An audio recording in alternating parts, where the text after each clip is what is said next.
Good Wednesday evening, everybody. Welcome into Sports 5 Talk. Simone and Gerhard, Mathangani joining you this evening as we will every Wednesday. Now, this is kind of the first edition, I guess, of a very much anticipated podcast for Gerhard and I. Of course, we make up the Sports 5, the News 5, sports team, I should say, over here in WKRG, and bring you really, I would argue, the best high school football show along the Gulf Coast. I concur. And really in the Southeast, I would say, every Friday night. And this is going to be an extension of that, but so much more as well, guys, as we really bring you an inside look at high school athletics, local sports here, and college sports, the NFL, and really everything in between, G. We have such great sports here in general, and it's always great to highlight them in our newscast. But I think that this brings a level where we can actually bring you a little bit more than we can in a traditional newscast, and that's the reason why I love this, and I'm really fired up for it. Yeah, and you got a little bit of taste of what this is going to look like during our fifth quarter extra show. That was Friday night,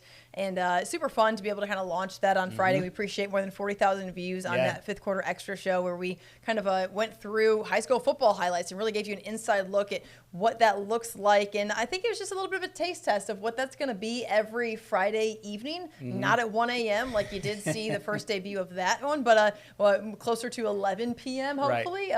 But, week one kinks and just getting kind of, working through the logistics of all of that. But it's going to be a fun football season.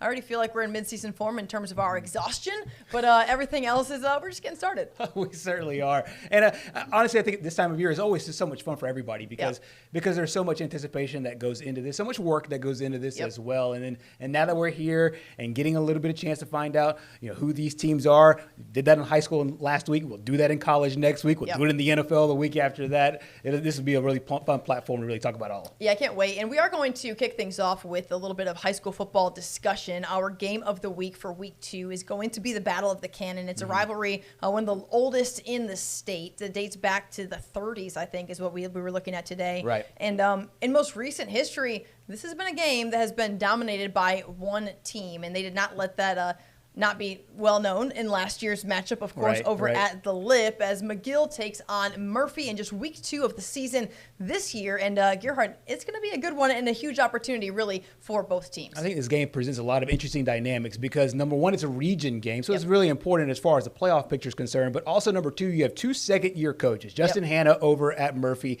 and then David Faulkner over at McGill-Tulane.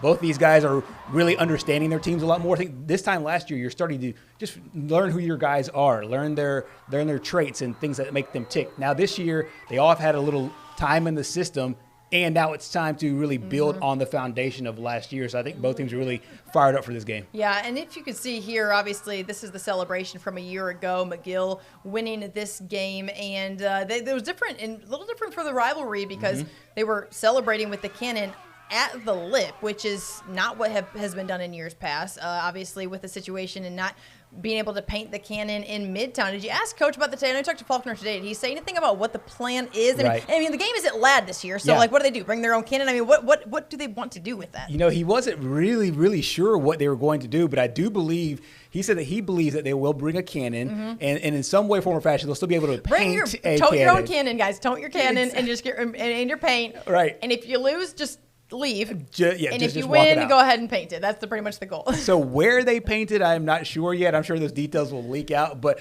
as far as what we know, they're still going to try to keep this tradition going. And the tradition is to paint the cannon in the Midtown. Yeah. Okay. Right. And I'm not going to sit here and pretend to understand all the reasons why that was not the case. And by the way, if you're tuning in on Facebook, we are going to refresh our Facebook page, and y'all are please join us in the discussion of all of this. But for the last, we said 9 years? It's been 9 years since Murphy has beat McGill in this game. And so it has really, really been dominated by McGill for the last almost a decade now. And so a big opportunity for the Justin Hannas. And if you look at last week's game, just looking at the opportunity that Murphy had, coming so close to getting that victory against Davidson, but just couldn't quite pull it off on the road. They look really good, though. You'll see a few plays here that really stand out. And I think it's one of those things where Justin Hanna, he talked about this during our spring football special, 33 teams in 33 days, how they're really trying to build this program and build it cohesively. And you saw some elements of that the other day. A great catch, great play on special teams as well.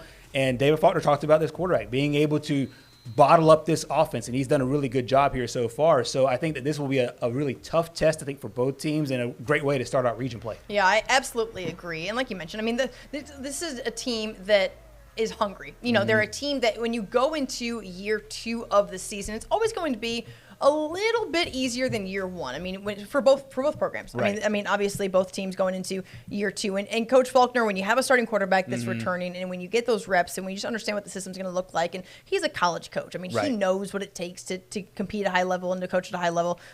You get in the flow of things as you go through a full spring. You get in the flow of things as you go through a full off season and weight room program, and all of those things just really, really matter. And I'm going to pull up some highlights from last week as McGill did fall to Daphne, but it looks like Daphne's going to be one of the more dominant teams possibly in Class 7A. But I think that there's a lot of optimism for McGill as to what this can look like, regardless of being in a very difficult classification. Yeah, and I think that David Faulkner has a lot of confidence, especially in Andrew Murchison. And you mentioned the starting quarterback from last year, coming back this time.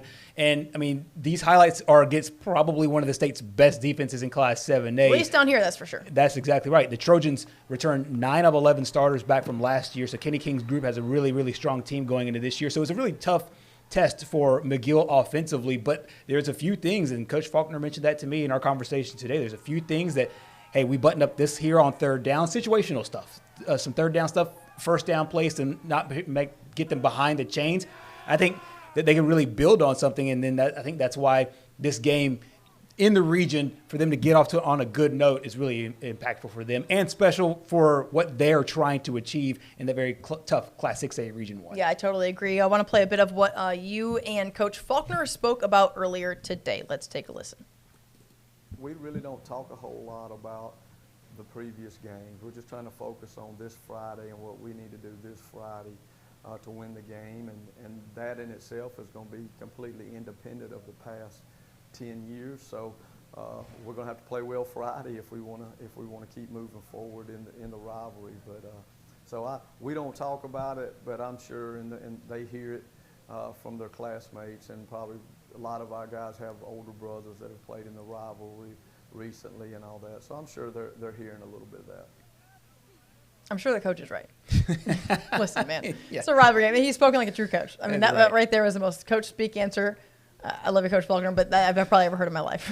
I think he's doing what he's supposed to do is what he's doing. In that same conversation, we talked about emotions, and he mentioned something, and I'll steal his quote here because I thought it was worded really well. It's that the same heat that can warm you can also burn you. So you want to be able to ride the emotions of the game, but at the same time, don't look too far in the past in thinking that you've won the game before you've won the game. And so I think he wants to obviously keep the his guys in line with today's practice. And a lot of times we get with these coaches, we get the kind of the coach speak early on, especially in these games, because you don't want to present bulletin board material to your opponent or give them any extra motivation. So absolutely. And the conversations that we have, that are not on television are always a little bit more interesting. It's true. And not only with coaches, but also in the sports department. But we're going to open up the playbook to you guys a little bit here on Sports 5 Talk. Thank you so much for tuning in to our first episode. We're going to keep things rolling now, and we do have some Facebook comments I want to get to as our very own Summer Pool is piping in here about football. And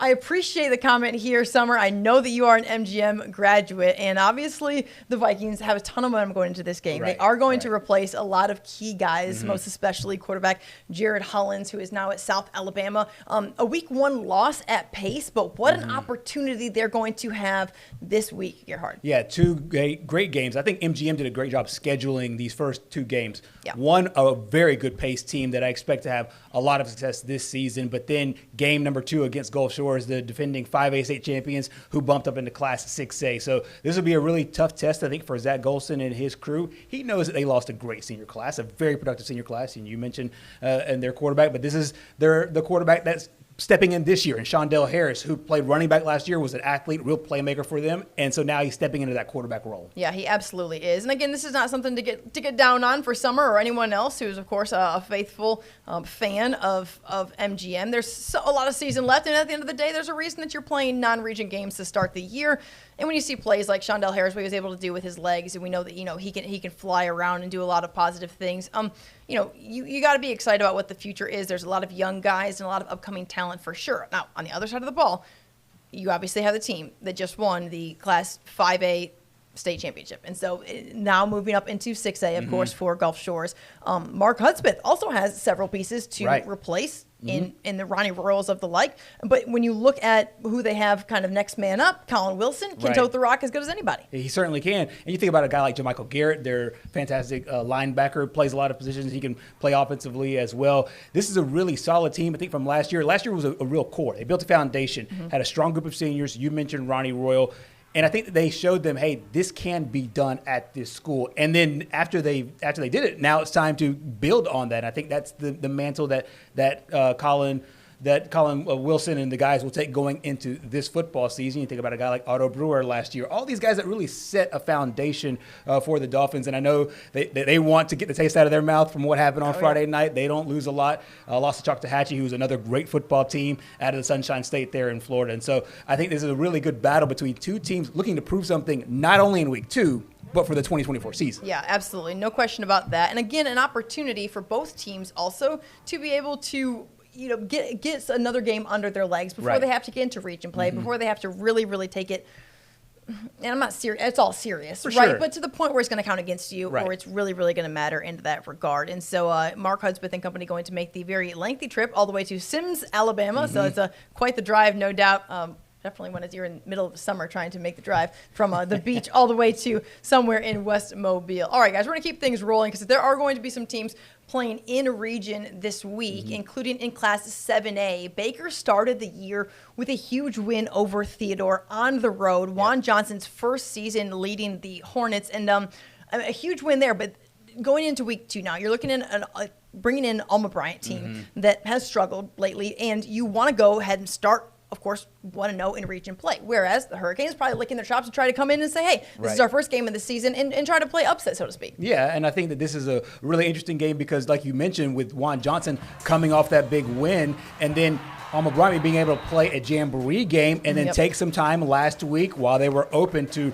really diagnose what they did and what to improve on before they go out and play another big region game. But you mentioned it with this offense. Juan Johnson coming from Hewitt-Trussville, coming down south, bringing a really high-octane offense. I got a chance to watch them during the spring, and it looks like the guys have really grasped the offense very well, and they were able to execute on Friday. So I'm really interested to see how they now perform in week 2, and can they make those improvements in week 2 against a Bryant team, obviously, like you said, playing their first regular season game. Yeah, no question about that. And then, of course, when you look at a team like the other side of this game in Theodore, okay? I mean, Theodore hosts their first home game. This is, they bring in Baker and they lose. They're wanting to get back on track in week 2, and they open region play against none other than Spanish Fort. Now, these two teams, everyone would have said in the early beginning of the year, nothing changes. It's not like 1 week and one possible, a loss or whatever changes anything. But everyone agrees that this game is going to have huge region implications, regardless of what Theodore Baker looks like. Theodore is very much in contention for one of those top 4 playoff spots, as is Spanish Fort. They've both been there several times in years past. And so both teams, I mean, it's really early. You gotta get turned on real quick. I mean, because you know that, hey, this game is going to matter 10 weeks from now. You hit on a dynamic which I love about high school football. Unlike basketball and baseball, think about the way that those seasons end. You can have a terrible first 6 weeks of the season and then really put it on late and make a run. Late, baseball, softball, basketball, just the way that the seasons are. Sure. And football is the only sport in right now in high school football where a week 3 loss can really change everything in week 10. So no matter if you're playing your best football in week 10, a week 3 game, week 4 game, an early season game can really come back to bite you. And that's what I'm saying. That as far as this game, it's really important because I agree with you. I think this game will go a long way in determining who claims one of those first 4 spots. Going back to the conversation with Coach David Faulkner earlier, 4 teams get in. He says there's probably 6, maybe 7 quality playoff teams in this region. That's why every game counts, and I think this one especially, just like you said, is one of those games where we'll find out at the end of the season. I think it plays a big role. Yeah, Class 6A Region 1, truly the SEC West when it comes to high school football, really statewide. You think about all of the teams and how many teams have won a state title in that region alone, and Theodore's not even one of them. I think there's 5. And Theodore, I was talking to Steve Mask about that during the offseason, and he was like, there's 5 teams in this area that have won, in this region that have won a state title, and we aren't even one of them. And I mean, they're one of the best teams in the region. And to your point, when Saraland won the championship, guess what? One of the games they lost. It was Theodore in the regular season. Exactly. Absolutely. So and that was an unbelievable game a couple of years ago. So if you were there at Theodore, yeah, it's truly dog eat dog in this region. It really is. And speaking of more region play in Class 5A, Terry Curtis and company will welcome in a very amped up, ready to go LaFleur Rattler team. Do not underestimate what they have accomplished over there in terms of turning this program around. And Coach Curtis, I mean, they were as close as they could be to what I would say is a much more talented St. Paul's team last week. Both teams really battled last week. I know losing efforts. However, you have to be very impressed with the way UMS Wright played against their rivals from St. Paul's. St. Paul's obviously bringing back a really good team. Experience was one of the buzzwords going into this season, just how many guys they brought back. Of course, Anthony Take Jones being one of the stars, a really talented offense, but UMS Wright really hung in there. And this is kind of the familiarity that you get with these rivalry games, and one of the reasons why the Battle of Old Show Road is as special as it is. But one of the greatest coaches in the history of high school football, no matter the state of Alabama, really had his guys ready to play. Yeah, I didn't really pay attention to what LaFleur did against Midfield. I know that they went up to Birmingham, they lost by 1 point, but I talked to Terry earlier today, actually, and he said that they should have won the game. And so that would have been a huge win. He says, Midfield wasn't what Midfield has been, but regardless, I mean, make no mistake, like, you go up there and you mess around with a team outside of Birmingham who has been in the playoffs recently in Class 5A, you've got to be coming in as the LaFleur team that feels pretty good about life right now. I was in the game last year because UMS hosted this game last year as well. So, I mean, back-to-back hosts, it's a rare situation. I think UMS ended up just getting that game because they bought it. But, there was like a scoreless halftime. I was actually frustrated because I went out and shot this game on a Friday night. And you're looking for highlights. Just so you know, when it comes to like what it looks like Friday nights, I'm typically don't get to go to as many games as I want to, which is unfortunate because someone has to be back here trying to manage all of the complete chaos that takes place. And I'm the manager of the chaos. And so I juggle the torches. Yeah. And so when I do go out to games, I try to be one close to the TV station so I can get back and communicate with all the 20 other people that we have shooting games. And I went out to that game at UMS, and it was like 2 goose eggs. Then I came back, and I was like, dude, it's the only game I've gone to this year. I'm maybe one of a handful, and not a single highlight to show for it. Got a lot of defensive highlights. That's about it in those games. But I think both those teams – defensive highlight, defensive. Who likes defense? Credit to both those defenses. There's a lot of guys out there that love 3-0 games. Yes. And like back in the day, the 3-2 Auburn game, the Auburn-Mississippi State. But I think there's a lot those of – those days are gone. They really are in modern football. That's for sure. But you touched on something that I really thought was important going into this game. You mentioned the great defenses last year. You have a guy like Antonio Gibbs that plays for LaFleur going to South Alabama. He's a standout player. And one of the things that Coach Renardo Jackson said going into this matchup is we want to be a playoff team. That's our goal this year, to be a playoff team, a kind of a perennial power playoff team like UMS Wright is. And he said going up there to Birmingham was going to be the tough test that we needed. So I'm really interested to see how this one plays out, knowing how both teams really laid it on the line a week ago and seeing how they respond in week 2. Yeah, and Renardo, a really fantastic coach, a great personality as well. I happen to know that several teams were trying to pick him up as one of their top assistants this offseason. He stuck in there with LaFleur, and I think there's something to be said about that. I think that players can get behind that. Players can get excited about that. All right, well, we look down the rest of the region schedule, or really not region schedule, but just week 2 schedule, I should say. We'll really get kicked off with tomorrow, as BC Rain will play Foley, and I'm pretty sure that game is at Foley. Actually, we have it written down here wrong, but that game is going to be at Foley. I think BC Rain goes to Foley. Washington County is at Millry, and then Robertsdale will bring in Alberta. So 3 Thursday night games this week. From what I understand, there were a couple of Baldwin County schools. They asked, hey, can we change up the date? Can you move your game up to Thursday because of the lack of officials, which we know is always a situation when it comes to high school football, especially as the game changes and it becomes more and more difficult to be a high school official. So some Thursday games, including our coach of the week over there at Robertsdale. Chris Bell's done a phenomenal job with this program. And the thing is that when you go into a season, especially at the beginning of your tenure, you're trying to lay down your foundation. You want to understand, you want the players to understand the vision with which you have to carry the program. And for the guys to respond as well as they have throughout the spring and throughout the summer, and then to be rewarded with a win, the first win in 2+ seasons for this team, more than 1,000 days if you count it by the calendar, I think is really important for them as they move forward there in their new classification. So shout out to Coach Chris Bell winning our Coach of the Week this week, deservedly so. Yes, I totally agree. Listen, man, it's been over 1,000 days, like you mentioned, going back to September of 21. So a lot to be excited about for them. We have Stephen Bird piping in. I appreciate it, bringing up Citronelle versus Orange Beach,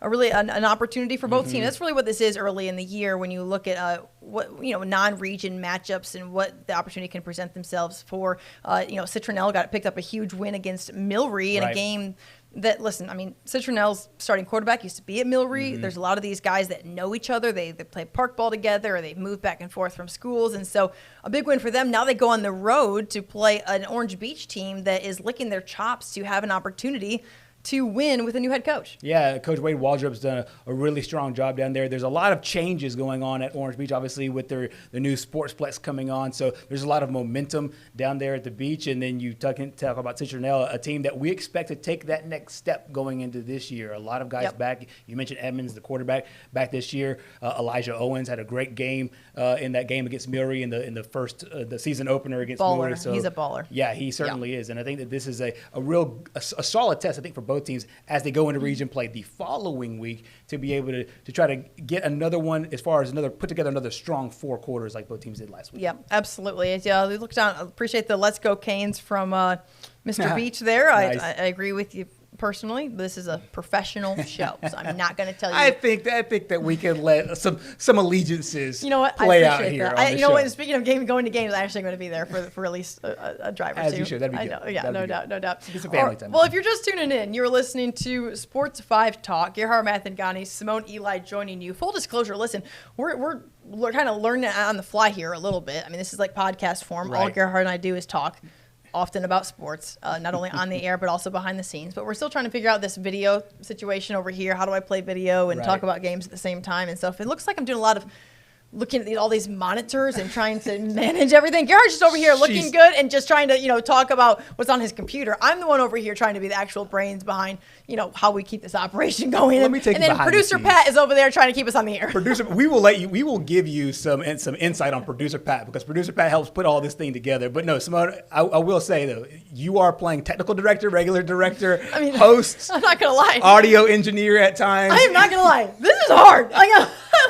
I'm trying to listen to what you're saying, and I'm like, dang, I hope he's making sense, and I hope whatever I respond with isn't exactly what he just said, because if he's done it a couple times, it's because I'm trying to balance actually doing the jobs of 7 people. She is juggling a lot, everybody. So I really want some Chick-fil-A. So if someone wants to deliver it to the station, or they want to sponsor our podcast, I'm fine with either one. Okay, guys, some other games. Listen, I would be remiss if we did not talk about another rivalry game that took place in week 1. Could you ask for a better lineup, by the way? No, of course. I mean, this is kind of what we love to see these games. And out at Ladd Stadium on Saturday, I mean, one of the biggest ones in the area took center stage, and that was Viger and Blunt, of course, in the Battle of Pritchard. A huge game, as we know, and man, did it deliver when it comes to what Viger can be all about under John McKenzie again? I think one of the big things about this game that really laid out that Coach McKenzie, when he came in, he understood that he was almost playing behind the 8 ball because he came in so late in the process of getting the team ready for a regular season. But he has a very old school approach. He said, hey, 4 weeks is plenty of time to be able to get everything on board. You saw Sammy Dunn, the transfer quarterback out of Bayside Academy. And you could tell in the early stages right here in these highlights that he's really on board with all of his weapons on the outside. I think they had their passing game put together really well. This is a really, in my opinion, one of the state's best rivalries as far as just the amount of players that have come out of here. And Blunt we talked about this on Saturday morning, I should say, on our fifth quarter extra show, that Blunt, for the first time in 5 years, is the same coach back-to-back years. And Coach Ray Nelson, I believe, will be able to put this thing together with his team. I think it's a really great test. But Viger looked very, very impressive and then climbed into the polls this week. If you haven't seen the latest polls, they're now into the polls. They're at number 9 after that impressive win. Yeah, no doubt. I mean, when you have a high-flying offense like that, we know what John McKenzie did a couple of years ago when he took Viger to a blue map. That was in Class 4A at the time with a really talented quarterback. And when they can move the ball, when they can throw it around like that, really anybody at the high school level, but when you can do it and have a stout defense as well, I mean, that's when you really are able to separate yourself, especially in that Class 5A level of football. Now, here's one thing. When you mentioned this being such a great rivalry, okay? It's really great in the fact that Blunt is going to walk away with more than $70,000. I heard today. Wow. From gate alone. And you could tell. Yeah, I mean, there's a reason. Listen, at first, I'm going to eat my words on this a little bit, okay? Because they continue to play the Battle of Pritchard at Ladd Stadium, right? Even after Mobile County Public Schools built stadiums on every single school campus. Right. Okay, so last year, Viger was technically the host team, but the rivalry game was not played at Viger. Okay, and I'm like, why do they have a stadium? Why isn't it big enough to hold their game? Well, here's the thing. I think that people can agree with my take, but upon seeing what the crowd what it really entails, you know this game's a big deal, right? But then when you look at Ladd Stadium, you go, yeah, okay. There's no way this game, what Viger has at their stadium, is going to be able to house this game. For sure. So why not just make bank on it? Right. Have it be at Ladd. Of course, you're going to have the overhead when it comes to having to play security and just dealing with however many thousands of people that you have. Sure. But when you hear numbers like I heard today, and you're talking about 73,000 in gate alone, right. and then you add subtract a little bit when it comes to paying some folks and security, but then to add in concessions. So, I mean, $70,000. Yeah. And Blunt was the host team this year, so. That's where that money's going. That's theirs. I think you knocked on 2 points. One, that's great planning to be able to say, hey, we anticipate this large crowd. And then secondly, shout out and hats off to the community to be able to come in. Attention is usually divided on Friday, so you get Saturday sometimes as the main stage, as the main game, and the community really came out, supported really both these teams. But as you mentioned, with Blunt being the host team, they get to walk away with the cheese, so to speak. That's what happens when you don't split that gate. You have a good year, and then you have a different year. That's how it goes. But ultimately, you want to end up with the win. With the W. But there's a win in $70,000 too. Yeah, okay, guys. So speaking of why there wasn't attention on anything else Saturday, is because college football really hasn't kicked off yet. Hasn't kicked off in this show yet, but we're going to get there. Hold with us here. We've been enjoying the high school football conversation, by the way. A lot of folks tuning in. Please continue to comment. We are definitely scrolling through these as we go, and as I manage. I'm the game manager over here in the show, so to speak.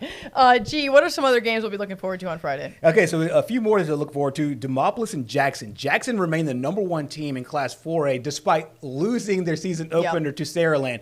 Shout out to the Deservedly so, by the way. You and I said this Saturday morning that if we had a vote, if we were one of the Alabama sports writers that had a vote in this poll, we probably would keep should be, Jackson. By the way. We should amend that process. Who decided that it was only going to sports writers? We will talk about that. I can promise you nobody can talk about high school sports better than the two people sitting at the table. Exactly. We had some of the archaic rules. We got to revisit that. But I think they got it right. They got it dead on, because you saw what Jackson was able to do against Saraland. I think it was 28-13 at the half, and they came back and made it a really good game. 35-27 was the final score there. So Jackson back at home now against Demopolis, playing up once again in classification. I think it'll be a really great game.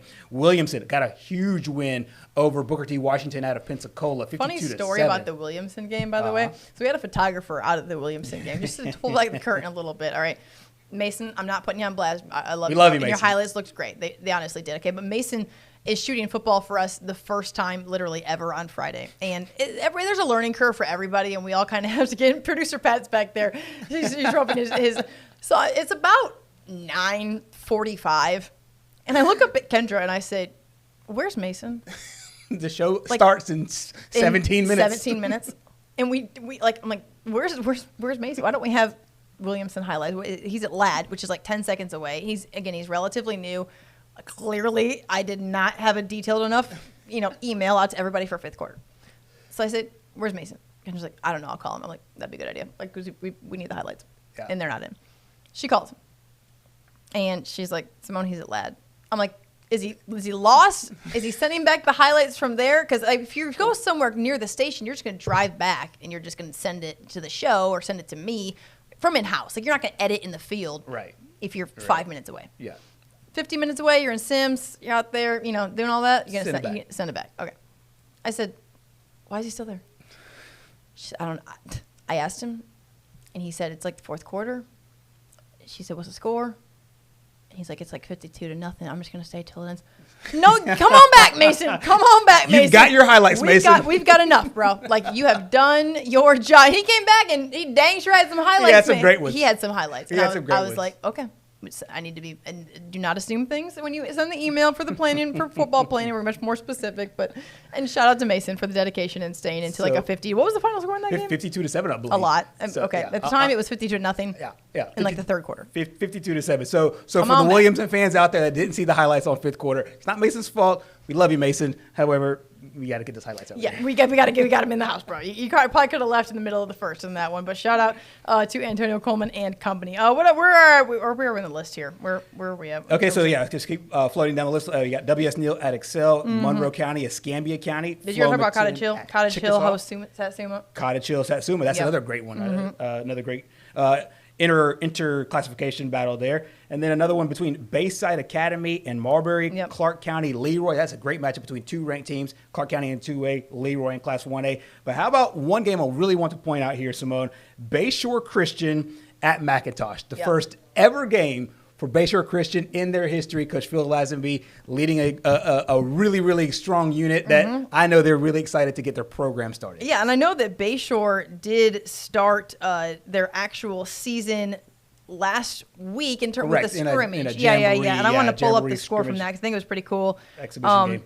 Yes, so they won 35-12 against Fruitdale in their first varsity exhibition game. Right. And listen, that's an exciting, that's a huge thing to go out there and to really see things play out.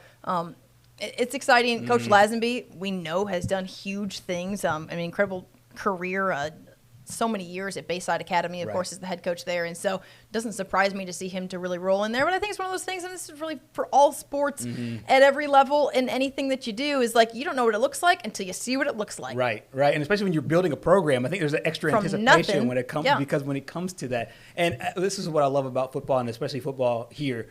We just moments ago talked about a game and a rivalry that's been going on since the 1930s. And then we have a team playing their first regular season football game in 48 hours. And I think there's just a really cool dichotomy. Yeah, I totally agree. Cannot wait for week 2 of the high school football season. If you did get to the podcast late, you can go back after we're all finished to kind of see us really recap some of these main staple games. Of course, talk about our game of the week, which will be the battle for the Cannon this week as Murphy hosts McGill at Ladd Stadium. Several teams will begin region play in Class 7A. Baker will bring in Alma Bryant. Spanish Fort's going to be at Theodore. That's going to be a big one as Theodore looks to get their first win at home. They lost against Baker last week.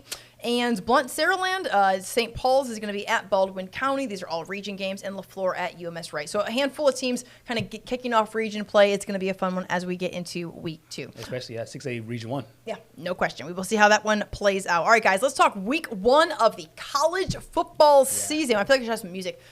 We're already going way later in this show than I thought I was going to today. So we'll kind of go, we'll do like a quick dummy version of what this is going to look like, kind of hit some of our mains, and just know that our goal for the week, each week, is 7 to 8. Each week where we kind of talk, and Gerhard and I we've been on the air for over, producer Pat just texted me and said, it's been 30 minutes, man. Like, you told me it was going to be 30 minutes. I was going to be able to get some lunch.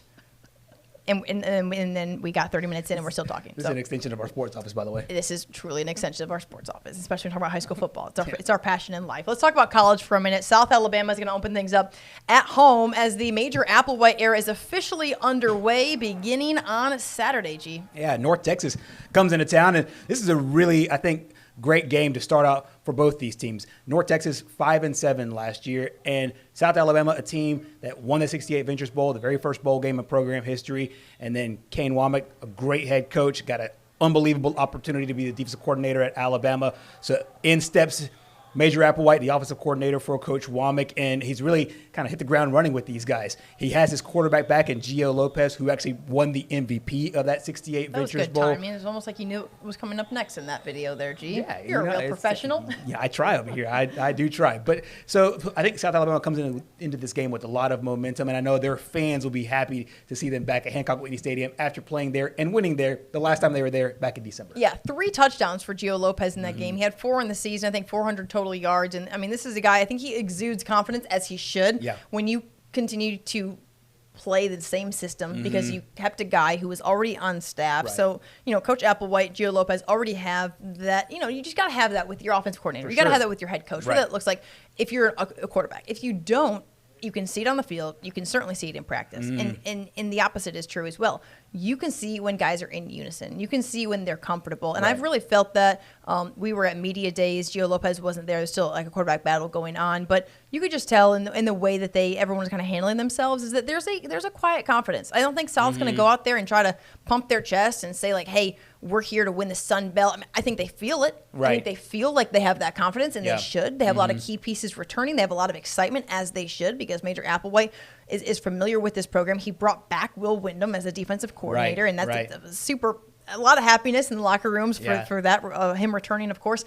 And so I think that if you're South, all you have is momentum. You come off the bowl game that was at home, and now you bring in North Texas team. And, I mean, the cards will fall where they fall, but I Right. think that there's good reason to have a quiet confidence. I think if you're outside looking in to this program, you see, a lot of questions. New head coach, new offensive coordinator in Robbie Zell, new defensive coordinator, as you mentioned, in Will Wyndham. Yep. Some guys graduating, no Carter Bradley.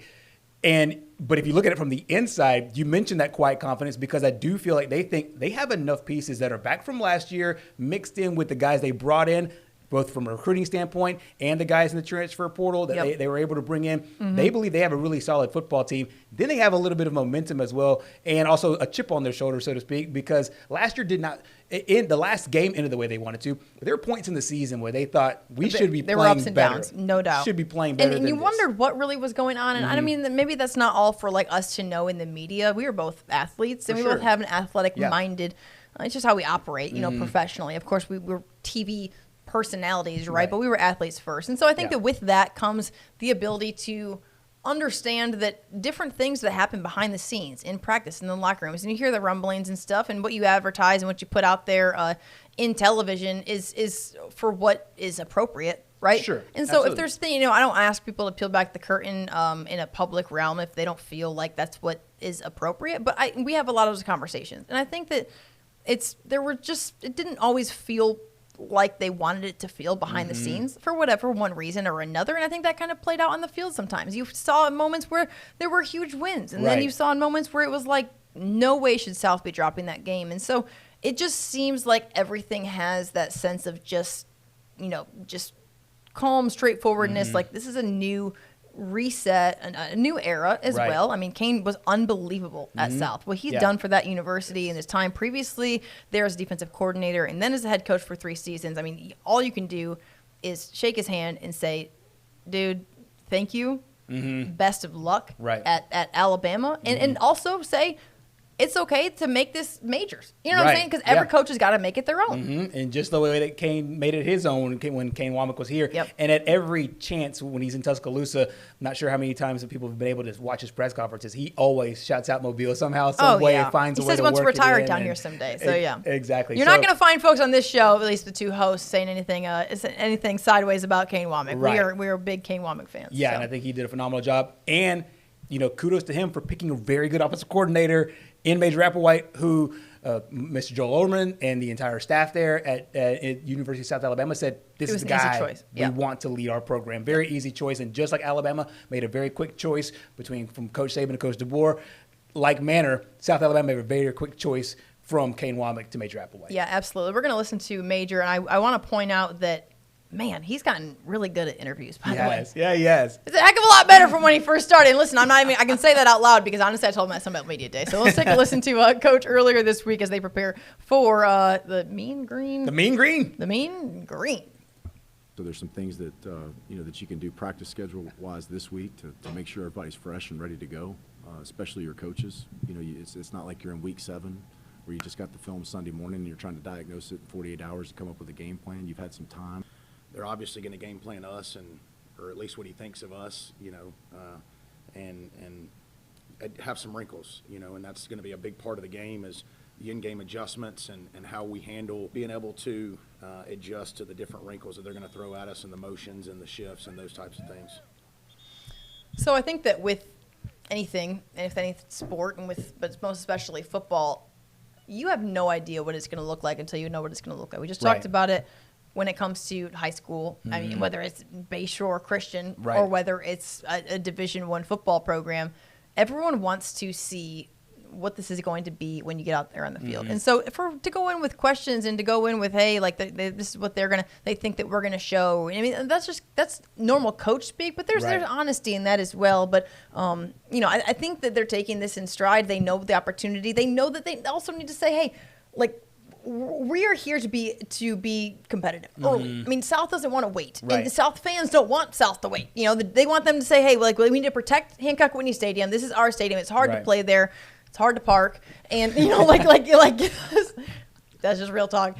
And unless you get this first week 1 win." I think I love these subtle shots here. By the way, audience, you'll probably hear that a lot. Just off the cuff ones.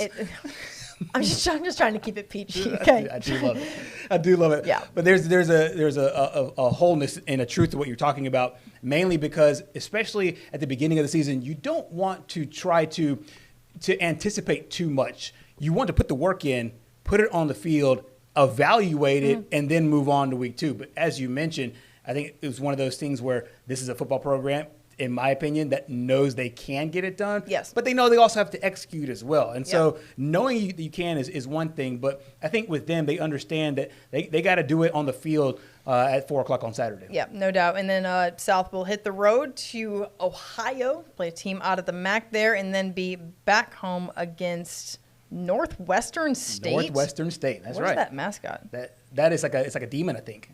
Some sort of, it's some purple demon thing. Yeah. And then they go to App State. That's not an easy game, for sure. No, that's to open the conference, too. Yeah, good times. Well, guys, but listen, a lot of excitement for South, deservedly so. Let's get to Bama and Auburn. We'll wrap this thing up, and I promise we'll continue to bring you more entertainment every single Wednesday. But I would be remiss if we didn't at least talk about the Kalen DeBoer era, really kicking off in Tuscaloosa as Alabama welcomes in Western Kentucky, a 6 o'clock kick. Though I've said 6:30 a couple times on TV, it's actually 6 at Bryant-Denny Stadium under the lights.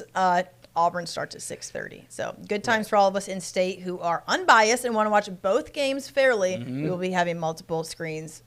Yeah, nice. In the sports office or in my house, which is where I will be, in the friendly confines of my house. But nonetheless, Kalen DeBoer, Kane Womack, of course, is his defensive coordinator, former South coach there. They go way back to their days at Indiana, both as assistants at that time, and then rekindled their relationship on the field and the coaching staff with the Crimson Tide as the era of the Tide of football that we do not seen in a hot second will begin on Saturday. Nearly 20 years it's been since Nick Saban was not the guy leading this football team yet into another season. But at every turn, Simone, I've just been so impressed at the way Kalen DeBoer has handled this transition. That's Kane Womack for those who are watching. That is Kane Womack out there in the sweatsuits, hoodies. Shout out to the real Southern coaches like Kane Womack. 110-degree heat index does not bother him. It's warm. But he has handled it so well, and the fact that Coach Saban is still around and still being able to put his input into the program, and with Coach Womack on the defensive side of the football,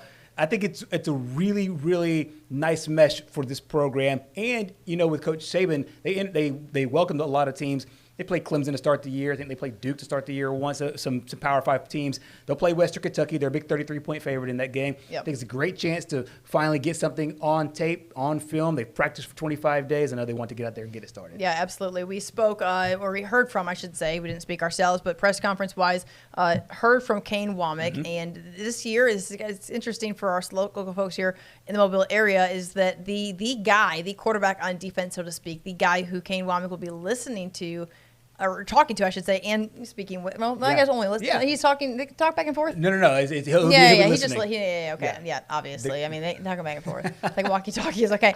Kane can talk to Deontay Lawson. Yeah. He played at Mobile Christian. That's right. Okay, so that's the local connection. Deontay can't talk back to him. Kane can talk to him because the new helmet's there in college football. FYI, for folks who don't know at home, that is not going to be in college football. In helmet communication, I think this will be a really interesting wrinkle. They to should the be able to game. talk back and forth. Honestly, I think that at some point they will be able to put up. Listen, times are changing. Times are changing. Exactly. But he'll be able to get a call in. Coach Womack will be able to get a call in. Deontay will be able to signal that call in to the rest of the players. So it feels cool that kind of a defensive brain trust, so to speak, it's great. is migrating from Mobile to Tuscaloosa. Yeah, it is. And migrating from the NFL to college, so to speak, when you think about what this in-helmet communication looks like. We did speak with Kane Womack. This is going to be about his relationship with Kalen DeBoer as they prepare for week 1. And I really thought it was cool to hear what he said, because if you got to imagine that for DeBoer and his staff and everybody in that there's a little nervousness to this. Sure. Not just because it's week 1, but also because you are the new era of college football. And I think that Kane Wommack's response is exactly what you want to hear if you are a Tide fan. Let's take a listen. One of the things that has always impressed me about Kalen is whether you're game planning or you're hanging out on a back porch in a pool, right, or you're in the fourth quarter in the middle of a big game, he's the same guy, and that is a superpower. It really is for him. The way in which he is able to keep the main thing amidst all the noise.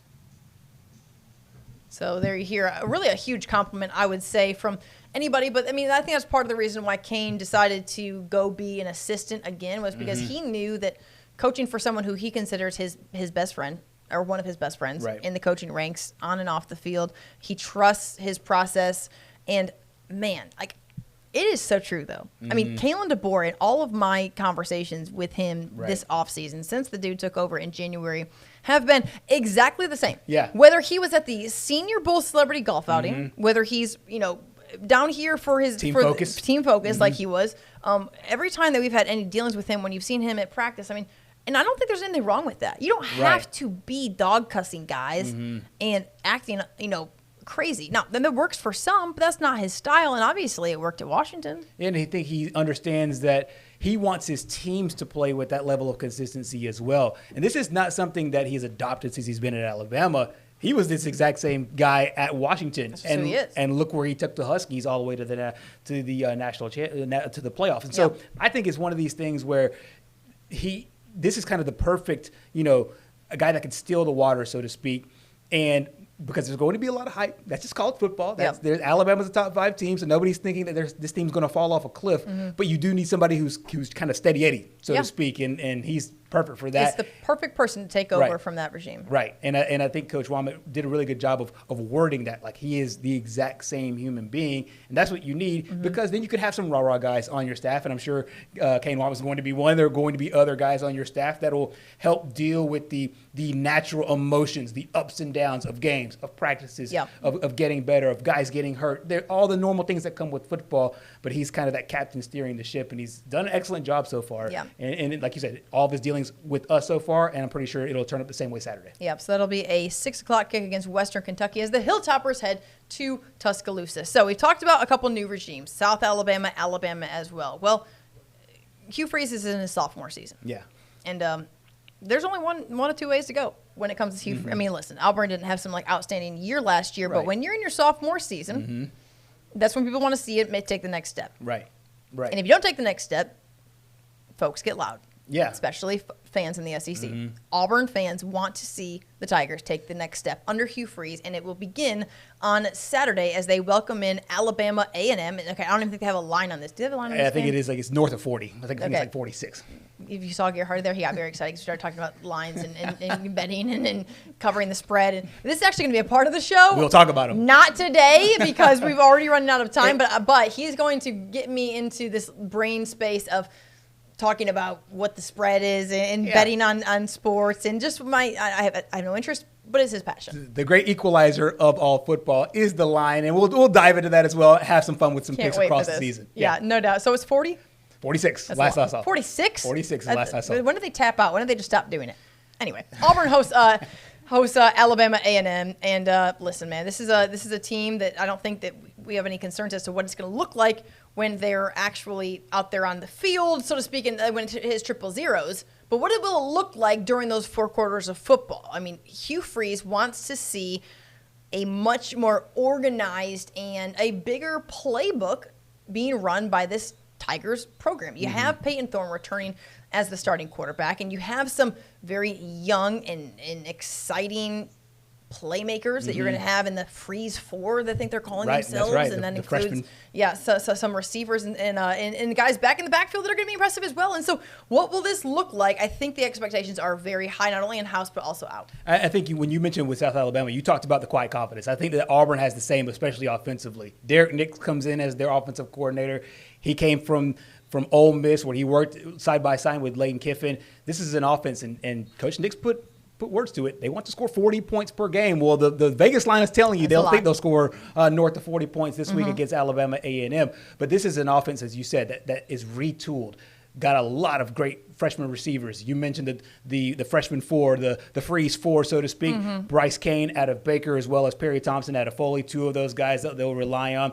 Then you have Jarquez Hunter back. You mentioned Peyton Thorne as well. I know they're retooling the offensive line a little bit, but this is an Auburn team that I think that they think they can take that next step. Yeah. You mentioned at the top of this, expectation is the key word. Fans want to see W's in the win column there, especially after the way things ended last year, losing 3 straight. And especially with the way that things are going to start on the Plains with 5 straight home games. That's I mean, if there's unique. a way to start your second year as a head coach in the SEC, 5 straight games in your own stadium, which some would argue is the most intimidating atmosphere in the Southeastern Conference, is the way to do it. I mean, there's a lot of positive in that. And then 4 of those games, of course, or 3 of those games before you get to Arkansas will be non-conference games that give you the opportunity to not go take a loss, but at least, try something, see where you're at. And right now, Auburn is dealing with kind of reshuffling some guys on the offensive line. I talked to Cole Kublik earlier this week about the challenges that come with that and guys moving to the outside and offensive line. And for folks like myself, listen, I'm not going to sit here. I'm never going to pretend like I ever played football. Okay, but I will be the first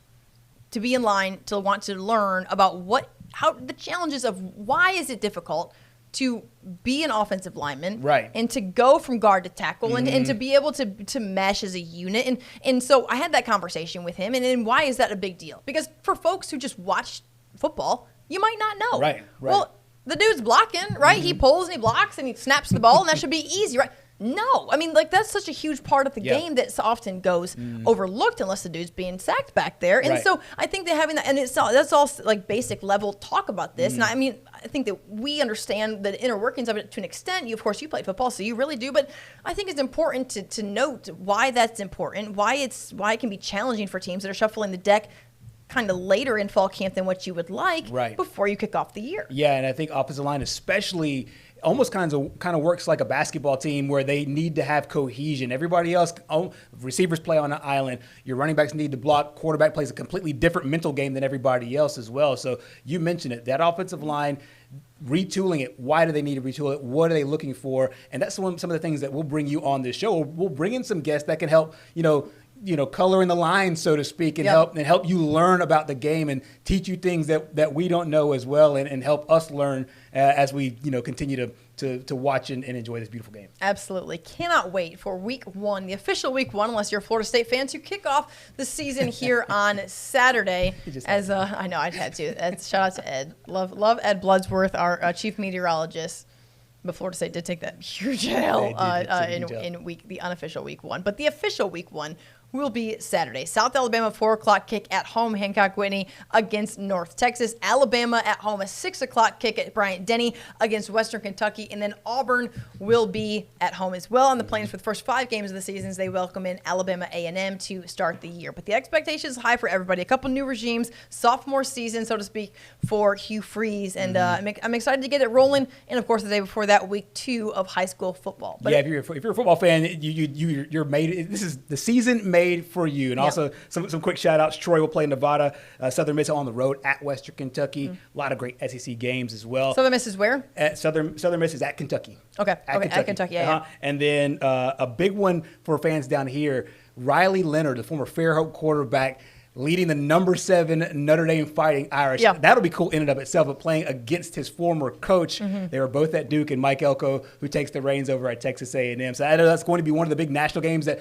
everybody's watching out for. And I know in Fairhope, to see Riley Leonard with that Golden Dome will be really cool. I know it, absolutely. I know you listen to some sound from those pregame press conferences. We'll have that tomorrow here on News 5, so be sure to tune in. But guys, listen, we've had a really, really good feedback so far already in the Facebook comments, a lot of viewers in and out, and we will get better at this, at me being the game manager of Sports 5 Talk. It's the working title, is where we're at right now. Gerhard, Mathangani, Simone, Eli, and as we navigate forward, we'll talk high school, we'll talk college, we'll talk all types of local sports, volleyball right now. Shout out to McGill Tulin volleyball doing big things, and give us your feedback as well. We want to hear, what do you want to hear about? What do you want to talk about? Ask us questions. Send me an email. DM Gerhard. Give him the criticism. He can handle it. But give us, we want your thoughts. We want to see what this looks like moving forward. Every Wednesday, we're going to join you sometime about 7 o'clock, as fast as I can get off the set to get out here and get us rolling.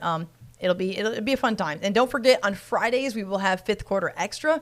We'll be in the same booth, different graphic in the background, same two people talking high school sports and recapping week 2 of the season. And that was an incredibly fun show. Yeah, it certainly was, and thank you to everybody who tuned in. I know that there's probably some cross watchers that watch this show, so thank you so much for the support and hanging with us as we learn this podcast space on both of these shows. We do it every day. We just didn't typically put it on TV or on the air, and now we're putting it on the air. Exactly. So yeah, we will be able to have a whole lot more as we dive a little bit deeper into high school football, and then take the lid off of college football, so to speak. Yep. For Gerhard and producer Pat over there, everybody here at WKRG News 5, I'm Simone Eli. We will see you Friday, and we'll see you next Wednesday.